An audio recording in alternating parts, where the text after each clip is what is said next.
ሰላም ጤና ይስጥልን የአቢሲኒያ ዜና ተከታታዮች ለዛሬ ያዘጋጀንላችሁን ዜናዎች ይዘን ቀርበናል።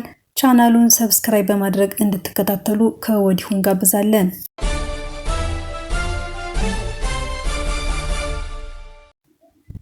የኢትዮጵያ ሰብአዊ መብት ኮሚሽን ኢሰማኮ የፌዴራል ማረሚያ ቤት ኮሚሽን ቄሌንጦ የጊዜ ቀጠሮ ማረፊያ ማዕከል መያዝ ከሚችለው የተጠርጣሪዎች ቁጥር በላይ በመያዙ ከፍተኛ መጨናነቅ መፍጠሩን አስታወቀ። የፌዴራል ማረሚያ ቤት ኮሚሽን ቄሌንጦ የጊዜ ቀጠሮ ማረፊያ ማዕከልን ተመልክቶ እንዳረጋገጠው ማረፊያ ማዕከሉ መያዝ ካለበት የተጠርጣሪዎች ቁጥር በላይ በመያዙ ከፍተኛ መጨናነቅ ተፈጥሯል። ለአካለ መጠን ያልደረሱ ተጠርጣሪዎች በማዕከሉ ተለይተው አለመያዛቸውን ኮሚሽኑ መመልከቱንና መዝጊያ የሌላቸው መጸዳጃና መታጠቢያ ቤቶችን ጨምሮ የተወሰኑ የውሃ ቧንቧዎች አገልግሎት ያቆሙ መሆናቸውን ገልጿል። በማረሚያ ቤቱ የተወሰኑ ዞኖች ለተጠርጣሪዎች በቂ የመንቀሳቀሻ ቦታ አለመኖሩንና ተጠርጣሪዎቹ ለመያዝ የሚፈቀድላቸው አነስተኛ የብር መጠን እስከ 200 ብር ብቻ በመሆኑ የሚያስፈልጓቸውን ሸቀጦች ለመግዛት በቂ አለመሆኑን ኮሚሽኑ አስታውቋል።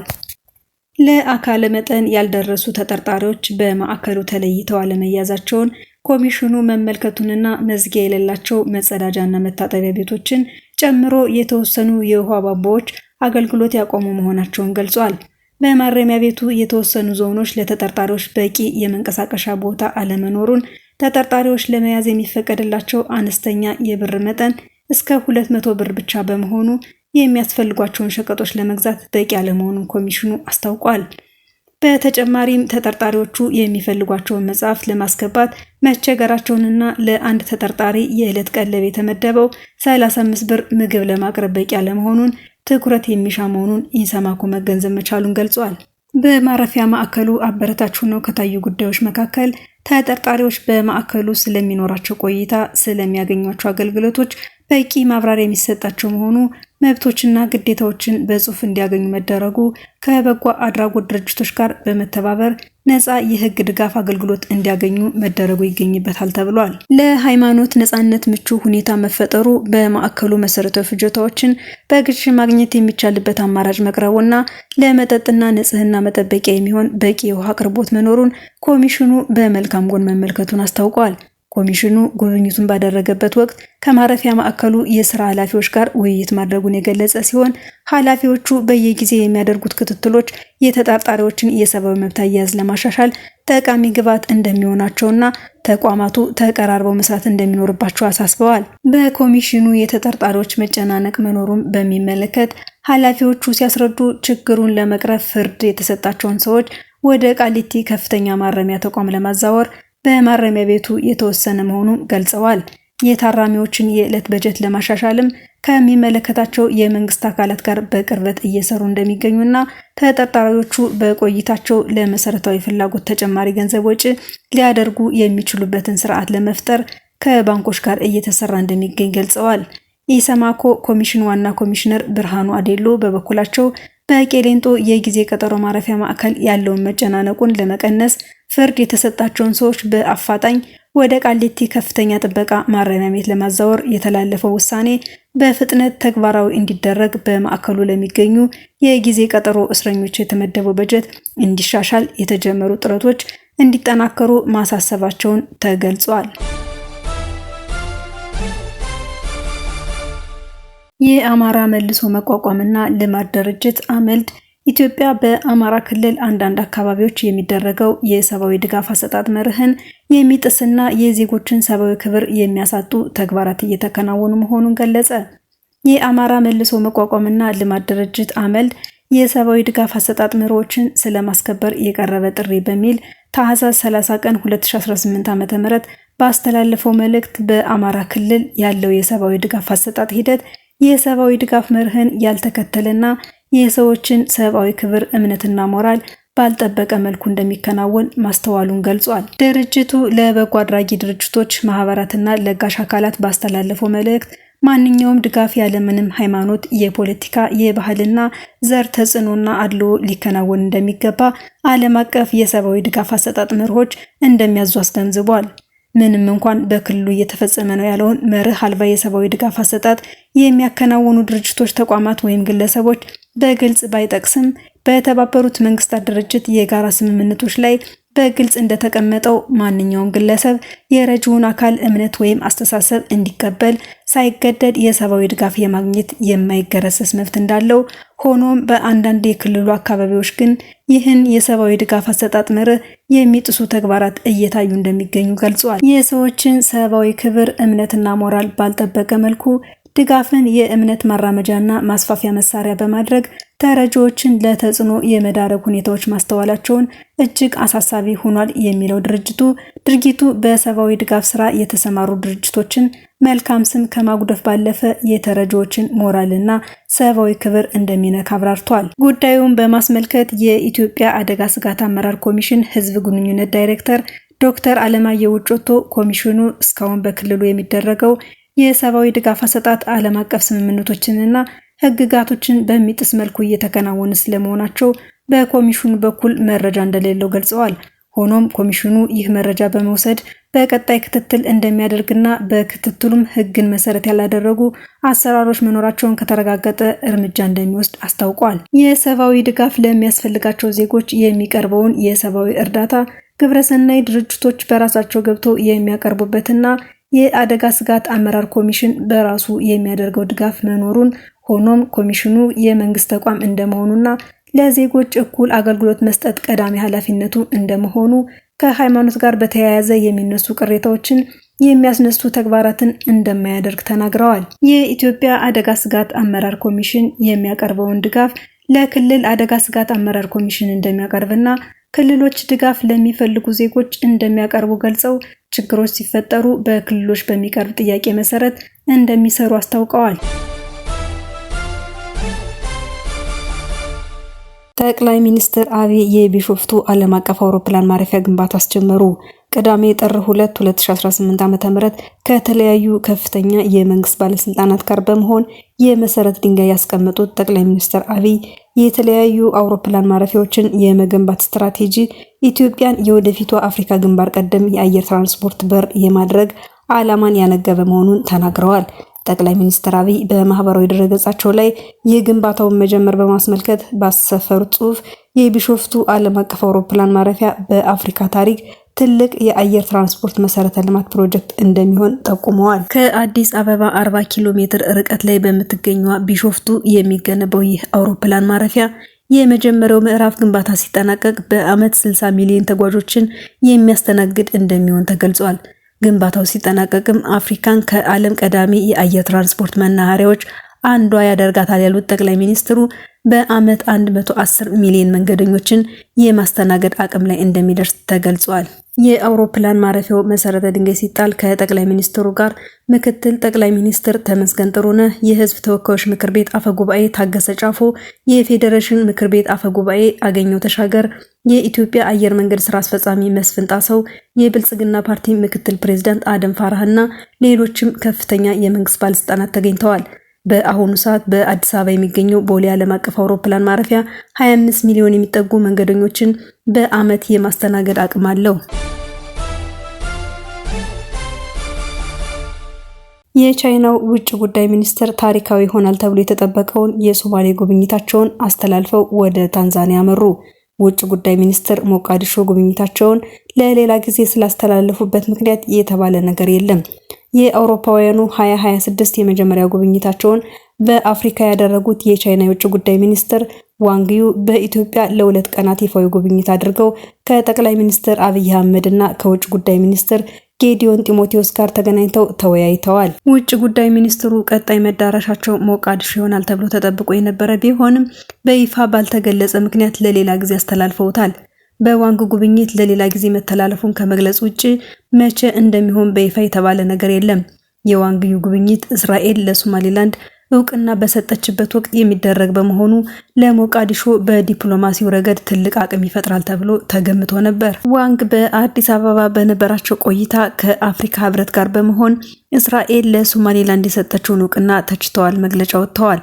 ዋንግ በአፍሪካ ጉብኝታቸው ከኢትዮጵያና ከሶማሊያ ባሻገር ታንዛኒያና ሌሴቶ ይጓዛሉ። የቻይና ከፍተኛ ዲፕሎማት ሞቃዲሾን ለመጨረሻ ጊዜ የጎበኘው በ1980ዎቹ ነበር። የሶማሊያ መንግስት ለውጭ ጉዳይ ሚኒስትሩን ለመቀበል የተለያዩ መንገዶችን በመዝጋት ዝግጅት አድርጎ የነበረ ቢሆንም ጉብኝቱ ለሌላ ጊዜ መተላለፉን ከተገለጸ ወዲህ ያለው ነገር የለም። ሁለተኛ ሳምንቱን በያዘው የኢራን ተቃውሞና የአገሪቱ ባለስልጣናት የተቀናጀ ማስጠንቀቂያ ለተቃዋሚዎች እያወጡ ባሉበት ሰዓት በሁለት ሆስፒታል የሚያገለግሉ የጤና ባለሙያዎች በቁስለኞች ሆስፒታሎች መጨናነቃቸውን ለቢቢሲ ተናግረዋል። አንድ ሐኪም በቴህራን የሚገኝ የአይን ሆስፒታል ወደ ቀውስ መግባቱን ሲናገር፣ በሌላ ሆስፒታል የሚሰሩ የጤና ባለሙያዎች ደግሞ ለቢቢሲ በላኩት መልእክት የታካሚዎችን ፍሰት ለማስተናገድ በቂ የቀዶ ሕክምና ባለሙያዎች እንደሌላቸው ገልጸዋል። አርብ ዕለት ፕሬዝዳንት ዶናልድ ትራምፕ ኢራን ትልቅ ችግር ውስጥ እንደገባችና ተኩስ መተኮስ እንዳትጀምሩ ምክንያቱም እኛ መተኮስ ስለምንጀምር በማለት አስጠንቅቀዋል። ኢራን ለመንግስታቱ ድርጅት ባስገባቸው ደብዳቤ አሜሪካ ተቃዋሚዎችን ወደ ኃይለኛ የአመጽ ድርጊትና ሰፊ ውድመት በመምራት ወቅሳለች። ይህ በእንዲህ እንዳለ ዓለም አቀፍ መሪዎች በሰላማዊ መንገድ ተቃውሞን የማሰማት መብት እንዲከበር ጠይቀዋል። በኢራን ጸረ መንግስት ተቃውሞ በበርካታ ከተሞች የተካሄደ ሲሆን ቢያንስ 50 ተቃዋሚዎችና 15 የጸጥታ አካላት መገደላቸውን ሁለት የሰብአዊ መብት ድርጅቶች አስታውቀዋል። ድርጅቶቹ በተጨማሪ እስካሁን ድረስ 2311 የተቃውሞ ሰልፈኞች መታሰራቸውን ዘግበዋል። ቢቢሲ እና ሌሎች ዓለም አቀፍ መገናኛ ብዙሃን ኢራን ውስጥ መዘገብ የተከለከሉ ሲሆን ካለፈው ሐሙስ ጀምሮ አገሪቱ ሙሉ በሙሉ በሚያስብል መልኩ የኢንተርኔት ግንኙነት ዘግታለች። ይህም መረጃ ማግኘትና ማረጋገጥን ፈታኝ አድርጎታል። በሳተላይት የኢንተርኔት ግንኙነት ከቢቢሲ ጋር የተገናኙ አንድ ሐኪም የቴህራን ዋና የአይን ማዕከል ድንገተኛ አደጋዎች መጨናነቁን ተናግረዋል። አስቸኳይ ያልሆኑና ቀዶ ሕክምና አገልግሎቶች የተሰረዙ ሲሆን ባለሙያዎች ድንገተኛ አደጋ ላይ እንዲሰሩ ጥሪ ተደርጎላቸዋል። ቢቢሲ ከሌላ የጤና ባለሙያ ተንቀሳቃሽ ምስልና የድምጽ መልእክት የደረሰው ሲሆን በርካታ ቁጥር ያላቸው ቁስለኞች ወደ ሆስፒታል እየመጡና ሆስፒታሉ ለማከም በቂ ባለሙያዎች እንደሌሉት ገልጸዋል። የጤና ባለሙያዎቹ አብዛኛዎቹ ታካሚዎች ግንባራቸውንና አይናቸውን በጥይት የተመቱ ናቸው ብለዋል። ይህ በእንዲህ እንዳለ በኢራን እየተካሄደ ያለው የተቃውሞ ሰልፍ 13ኛ ቀኑን በያዘበት በአሁኑ ወቅት የአሜሪካ ውጭ ጉዳይ ሚኒስትር ማርኮ ሩቢዮ ለሰልፈኞች ያላቸውን ድጋፍ ገለጹ። ሩቢዮ በኤክስ ገጻቸው ላይ ባሰፈሩት መልእክት ዩናይትድ ስቴትስ ጀግና ኢራናውያን ትደግፋለች ብለዋል። ከኑሮ ውድነት ጋር በተያያዘ የተቀሰቀሰው የኢራን ህዝባዊ አመጽ በተለያዩ ከተሞች እየተስፋፋ ነው። ሰልፈኞቹ እንደ አውሮፓውያን አቆጣጠር ከ1979 ጀምሮ አገሪቱን እያስተዳደረ የሚገኘውን የእስላማዊ ሪፐብሊክ መንግስት ከስልጣን እንዲወርድ እየጠየቁ ነው። የውጭ ጉዳይ ሚኒስትር መልእክት የመጣው የአሜሪካ ፕሬዝዳንት በኢራን ያለው ሁኔታ በቅርበት እየተከታተሉ መሆኑን ገልጸው ተቃዋሚዎቹ ደህንነታቸውን እንዲጠበቅ ከተናገሩ በኋላ ነው። ተቃዋሚ ሰልፈኞች የሚገደሉ ከሆነ አሜሪካ ጥቃት እንደምትፈጽም አስጠንቅቀዋል። የኢራን የበላይ መሪ አያቶላህ አሊ በበኩላቸው የጸረ መንግስት ተቃዋሚዎችን የአሜሪካ ፕሬዝዳንት ለማስደሰት እየጣሩ ነው፣ ችግር ፈጣሪዎች ናቸው ብለዋል። ከዚህ ጋር በተያያዘ የካናዳ ጠቅላይ ሚኒስትር ማርክ ካርኒ የኢራን መንግስት ተቃዋሚ ሰልፈኞች ላይ የሚፈጽመውን ግድያ አወገዙ። ጠቅላይ ሚኒስትሩ የኢራን ባለስልጣናት በዘፈቀደ የሚፈጽሙትን እስር እንዲሁም የሚወስዱትን የኃይል እርምጃና ህዝባቸው ላይ ፍርሃት ለመንዛት የሚጠቀሟቸውን ስልቶች ኮንነዋል። ከኢራን ህዝብ ጎን እንቆማለን፣ ነጻነትና ክብር በሚጠይቁበት ወቅት ድምጻቸውን መስማት አለብን ብለዋል። ቀደም ሲል ብሪታንያ፣ ጀርመንና ፈረንሳይ በጋራ ባወጡት መግለጫ የኢራን የጸጥታ አካላት በተቃዋሚ ሰልፈኞች ላይ ስለሚፈጽሙት ጥቃት ያላቸውን ስጋት ገልጸው ነበር። የአሜሪካው ፕሬዝዳንት ዶናልድ ትራምፕ በምዕራብ አፍሪካዊቱ ሀገር ናይጄሪያ ክርስቲያኖች መገደላቸውን ከቀጠለ ተጨማሪ አየር ድብደባ ሊያዘዙ እንደሚችሉ አስጠንቅቀዋል። ትራምፕ ከኒውዮርክ ታይምስ ጋር ባደረጉት ሰፊ ቃለ ምልልስ ላይ በናይጄሪያ ሰሜናዊ ስኮት ግዛት የገና በዓል ዕለት እስላማዊ ታጣቂዎችን ኢላማ ያደረጉ ጥቃቶች የሰፊ ወታደራዊ ዘመቻ አካል ናቸው ወይ የሚል ጥያቄ ቀርቦላቸዋል። አንድ ጊዜ ድብደባ ማድረግ እፈልጋለሁ፣ ነገር ግን ክርስቲያኖችን መግደላቸውን ከቀጠሉ ብዙ ጊዜ ድብደባ የሚፈጸም ይሆናል ብለዋል። ቀደም ሲል የናይጄሪያ መንግስት ትራምፕ ክርስቲያኖችን ከጂሃዲስት ጥቃቶች መጠበቅ አልችልም በማለት የሰነዘሩትን ክስ ውድቅ አድርጓል። አክሎም ሙስሊሞች ክርስቲያኖችም ሆኑ እምነት የሌላቸው በጥቃቱ ኢላማ ናቸው ብለዋል። ባለፈው ዓመት በአንዳንድ የቅኝ ክንፍ አሜሪካውያን ዘንድ በናይጄሪያ ክርስቲያኖች ላይ የዘር ማጥፋት ወንጀል መፈጸሙን የሚገልጹ ክሶች መሰማት ጀምረዋል። ነገር ግን በናይጄሪያ የፖለቲካ ግጭትን የሚከታተሉ ድርጅቶች እንደሚሉት አብዛኞቹ የጂሃዲስት ቡድኖች ሰለባዎች ሙስሊሞች ናቸው። ትራምፕ ሐሙስ ዕለት በወጣው ቃለ ምልልሳቸው ላይ ስለዚህ ጉዳይ ሲጠየቁ ሙስሊሞች በናይጄሪያ እየተገደሉ ነው ብዬ አስባለሁ፣ ግን አብዛኞቹ ክርስቲያኖች ናቸው ሲሉ መልሰዋል። የአሜሪካና የአጋር ሀገራት ኃይሎች በሶሪያ በሚገኙ የኢስላሚክ ስቴት አይኤስ ኢላማዎች ላይ መጠነ ሰፊ ጥቃት መፈጸማቸውን የአሜሪካ ማዕከላዊ ዕዝ አስታወቀ። የአሜሪካው ፕሬዝዳንት ዶናልድ ትራምፕ ትዕዛዝ የሰጡበት የቅዳሜ ዕለቱ ጥቃት ኦፕሬሽን ሃውካይ ስትራይክ የተባለው ዘመቻ አካል እንደሆነ ተገልጿል። ማዕከላዊ ዕዙ በኤክስ ገጹ ላይ ያሰፈረው ጽሑፍ እንደሚያስረዳው ጥቃቱ የተፈጸመው አይኤስ በታህሳስ መጀመሪያ በሶሪያ የሚገኙ 2 የአሜሪካን ወታደሮችን ለገደሉበት ጥቃት አጸፋ ለመስጠት ነው። የአሁኑ ጥቃቶች የተፈጸሙት ሽብርተኝነትን ለመዋጋት እንዲሁም በአካባቢው የሚገኙ የአሜሪካና አጋር ኃይሎችን ለመጠበቅ በማሰብ እንደሆነ ማዕከላዊ ዕዙ ገልጿል።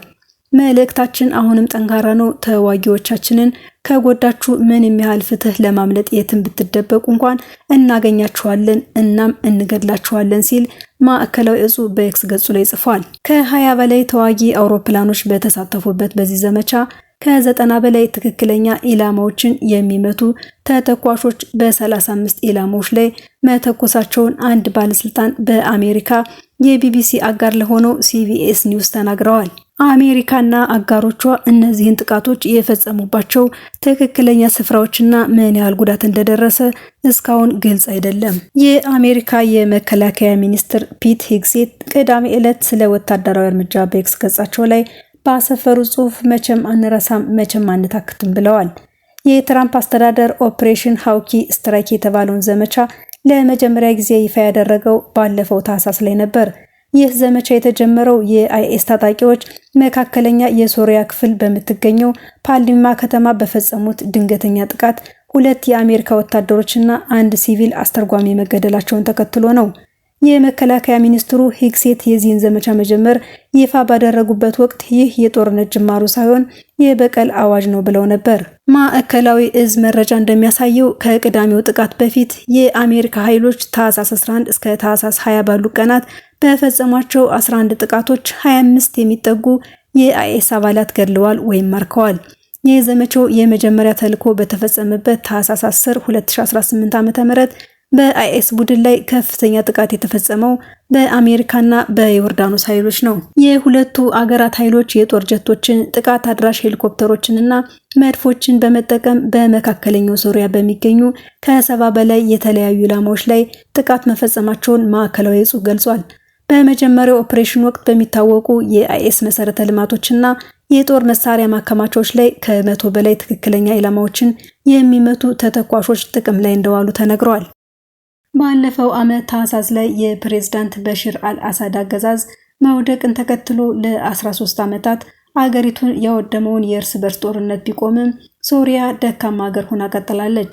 አማጺ ቡድኑ በሽር አልአሳድን ከስልጣን ካስወገደ በኋላ አህመድ አልሻራ ወይም በውጊያ ስሙ አቡ መሐመድ አልጅላኒ አገሪቱን በፕሬዝዳንትነት እየመራ ይገኛል። ሶሪያ ውስጥ የሚገኘው አይኤስ ቢዳከምም አሁንም ድረስ እንቅስቃሴዎችን ያደርጋል። በዋነኝነትም በሰሜን ምስራቅ በሚገኙ በኩርድ የሚመሩ ኃይሎች ላይ ጥቃቶችን ይፈጽማል።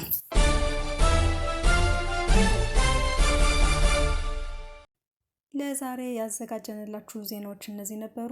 ስለተከታተላችሁን ከልብ እናመሰግናለን።